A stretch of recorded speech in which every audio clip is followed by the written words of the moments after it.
Hi guys, so tuturo ko sa inyo ngayon paano mag-install ng SketchUp2021 na 30-day trial. Punta lang kayo dito sa website na to, SketchUp.com/try_SketchUp. And scroll down para makita nyo yung start free trial. Tatanungin kayo kung anong industry yung wino-work nyo. So, piliin natin dito is yung architecture and engineering. Marami dyan, pero ito yung gagamitin natin. Click that, then click continue. Tapos 3D modeling kasi yan yung tuturo ko sa inyo ngayon. Click continue, tapos type lang kayo ng details, kahit ano lang yan. I agree, and then start my trial. May lalabas na pop-up window dito, tatanungin kayo kung saan nyo gusto i-save. So, save nyo lang sa hard drive, sa SSD, tapos antayin nyo lang.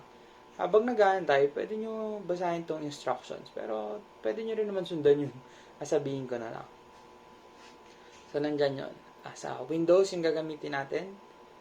So, sundan nyo lang yan, or pakinggan nyo ako, then show in folder, tapos right-click yung file, yung installer, then click open.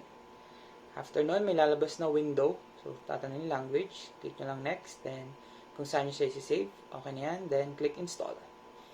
After nun, antayin nyo lang, and then may SketchUp Pro 2021 na kayo. Pero try lang yan, so, para matuto lang kayo kung paano siya gamitin.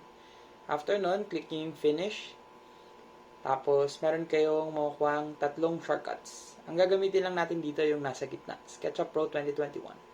Okay, congratulations! Meron na kayong SketchUp 2021.